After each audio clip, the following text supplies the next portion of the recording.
नमस्कार दोस्तों, मैं एस एस्ट्रोलॉजर आप सबका स्वागत करता हूं मेरे इस चैनल पे। अगर आपने मेरा चैनल अभी तक सब्सक्राइब नहीं किया है तो सब्सक्राइब कीजिए ताकि मेरे वीडियो आप तक आसानी से पहुंच पाए। दोस्तों, आज मैं आपको राहु के राशि परिवर्तन के विषय में जानकारी दूंगा।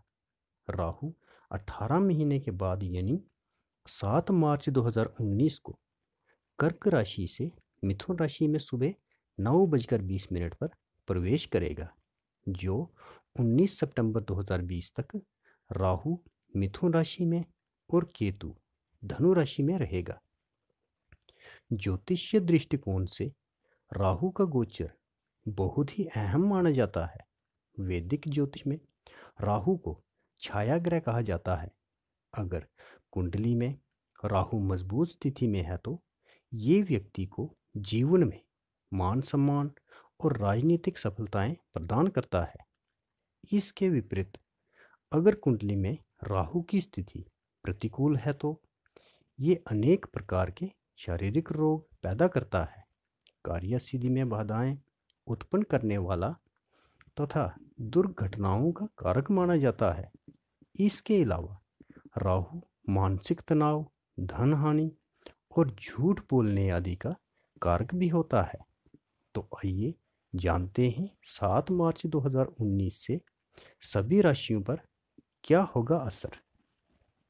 सबसे पहले बात करते हैं पहली राशि मेष की।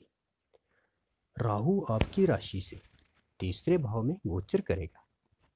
ज्योतिष शास्त्र के अनुसार कुंडली में तीसरा भाव पराक्रम के साथ साथ सहजता का भाव होता है।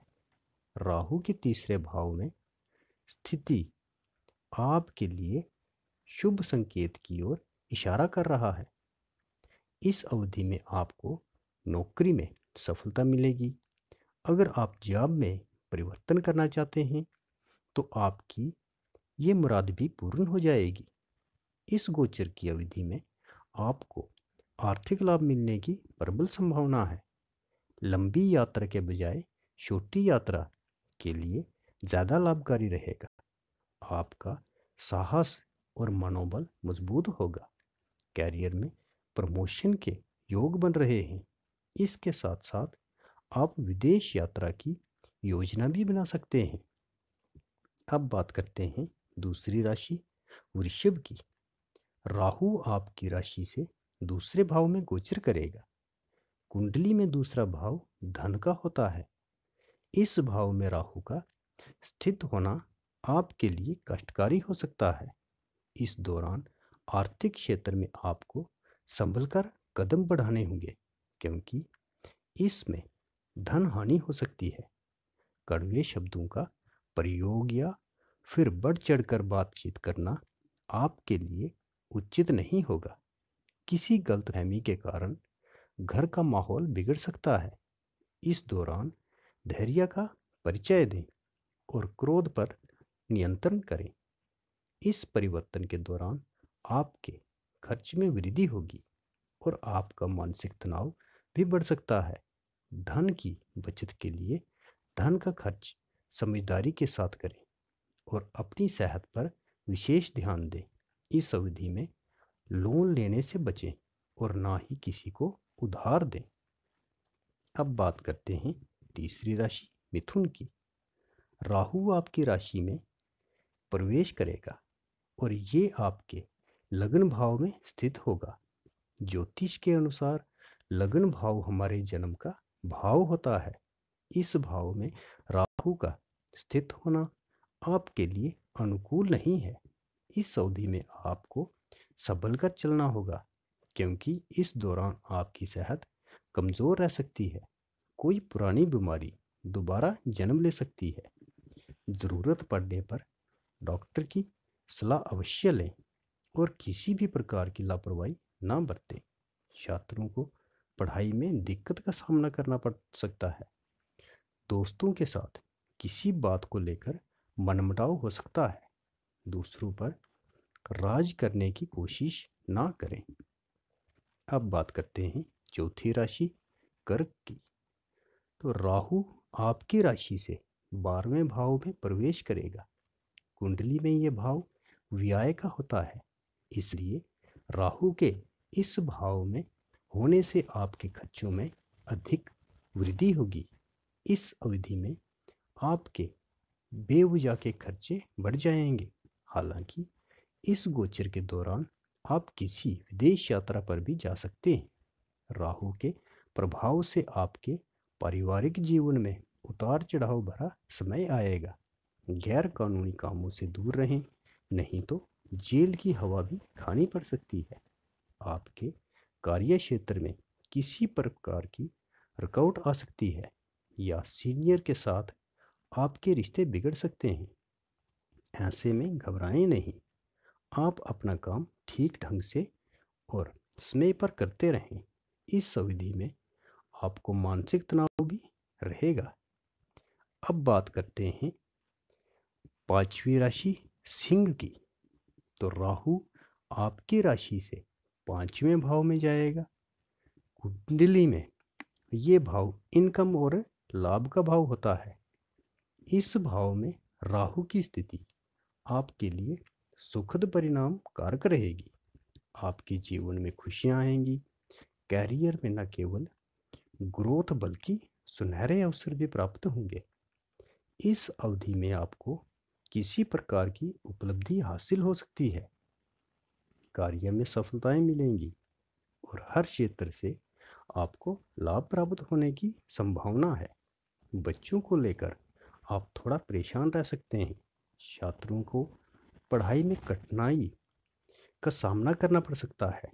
दोस्तों के साथ घूमने या मूवी देखने भी जा सकते हैं। सामाजिक क्षेत्र में आपका रुतबा और मान सम्मान बढ़ेगा, लेकिन अपने सीनियर से थोड़ा सावधान रहें। कोशिश करें आपका रिश्ता उनके साथ बेहतर बना रहे। अब बात करते हैं कन्या राशि की। तो राहु आपकी राशि से 10वें भाव में गोचर करेगा। कुंडली में यह भाव कर्म और पद प्रतिष्ठा का भाव होता है। इस भाव में राहु का स्थित होना आर्थिक क्षेत्र में आपको इस गोचर का फायदा होगा। आपके धन की बचत होगी और अनेक क्षेत्रों से आपके पास धन आएगा।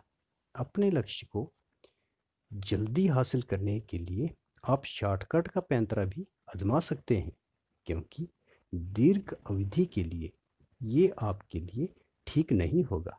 राहु के प्रभाव से माता जी को कष्ट हो सकता है, यानी कि सेहत में कमी आ सकती है, इसलिए उनकी सेहत का खास ध्यान रखें। ऑफिस में कार्य की अधिकता के कारण आप बिजी रहेंगे और आपके निजी जीवन पर भी इसका असर पड़ेगा, क्योंकि व्यस्तता के कारण आपके अपने निजी जीवन को कम समय दे पाएंगे। अब बात करते हैं 7वीं राशि तुला की। तो राहु आपकी राशि से 9वें भाव में गोचर करेगा। कुंडली में 9वां भाव भाग्य और धर्म के बारे में बताता है। इस भाव में राहु की स्थिति आपके लिए मिला जुला फल लेकर आएगा। घरेलू उलझनों के बावजूद गुजारे योग्य आय के साधन बनते रहेंगे। इस दौरान आपके भाग्य का सितारा चमकेगा। आपको आर्थिक क्षेत्र से लाभ हो सकता है। भाग्य आपका साथ देगा। धन के लेन देन में सावधानी बरतें। इस अवधि में तीर्थ यात्रा पर जाने के भी योग बन रहे हैं। राहु आपके पारिवारिक जीवन को प्रभावित करेगा। इस दौरान आपके पिताजी की सेहत में गिरावट आने की संभावना है। उनके स्वास्थ्य का ध्यान रखें। पिताजी के साथ आपके संबंध में बिगाड़ आ सकता है। इस अवधि में आप किसी लंबी दूरी की यात्रा पर भी जा सकते हैं। अब बात करते हैं 8वीं राशि वृश्चिक की। राहु आपकी राशि से 8वें भाव में गोचर करेगा। 8वां भाव आयु का होता है। कुंडली में 8वें भाव में राहु की स्थिति अच्छी नहीं होती। वाहन चलाते समय ट्रैफिक के नियमों का ध्यान रखें। नशा करके तेज गति से वाहन ना चलाएं। किसी दुर्घटना के कारण चोट लग सकती है। इस दौरान अपनी सेहत का खास ख्याल रखें। आपकी आय में कमी तथा खर्चों में वृद्धि के योग बन रहे हैं। राहु का गोचर आपके आर्थिक क्षेत्र को भी प्रभावित करेगा। सोच समझकर धन खर्च करें। फालतू की वस्तुओं पर धन जाया ना करें। पारिवारिक जीवन में अपने लोगों का रूखा व्यवहार आपको तनाव दे सकता है। इस तनाव को अपने ऊपर हावी ना होने दें, क्योंकि इसका असर आपकी सेहत पर भी पड़ेगा। अब बात करते हैं नौवीं राशि धनु की। तो राहु आपकी राशि से 7वें भाव में गोचर करेगा। ज्योतिष शास्त्र के अनुसार कुंडली में 7वां भाव वैवाहिक जीवन का होता है। राहु का इस भाव में होना वैवाहिक जीवन में जीवन साथी के साथ रिश्तों में खटास आने की संभावना है। इस परिस्थिति से बचने के लिए लाइफ पार्टनर पर किसी भी तरह का दबाव ना बनाएं और उनकी भावनाओं को समझने का प्रयास करें। जीवन साथी पर शक ना करें, बल्कि उन पर विश्वास करें। बिजनेस पार्टनर के साथ भी आपका मतभेद हो सकता है और कार्य में भी बाधाएं आ सकती हैं। पारिवारिक जीवन में धन अथवा पैतृक संपत्ति को लेकर विवाद सामने आ सकता है। अब बात करते हैं 10वीं राशि मकर की। तो राहु आपकी राशि से 6ठे भाव में गोचर करेगा। कुंडली में 6ठा भाव रोग और शत्रु का होता है। राहु के इस भाव में होना आपके लिए अच्छा है। इस दौरान आपको शुभ परिणामों की प्राप्ति होगी। जीवन में खुशियों का आगमन होगा। कैरियर में आपको सफलता मिलेगी। नौकरी में प्रमोशन और आय में बढ़ोतरी की प्रबल संभावना है। अपने विरोधियों पर भी आप भारी रहेंगे। छात्रों के लिए ये समय अनुकूल रहेगा। किसी प्रतियोगी परीक्षा में भी आपको सफलता मिलने की प्रबल संभावना रहेगी। अगर आपने बैंक में लोन के लिए आवेदन किया है तो आपका लोन पास हो जाएगा। पुरानी बीमारियों से भी आपको छुटकारा मिलेगा। अब बात करते हैं 11वीं राशि कुंभ की। तो राहु आपकी राशि से 5वें भाव में जाएगा। ज्योतिष शास्त्र के अनुसार कुंडली में 5वां भाव बुद्धि, विद्या और संतान को दर्शाता है।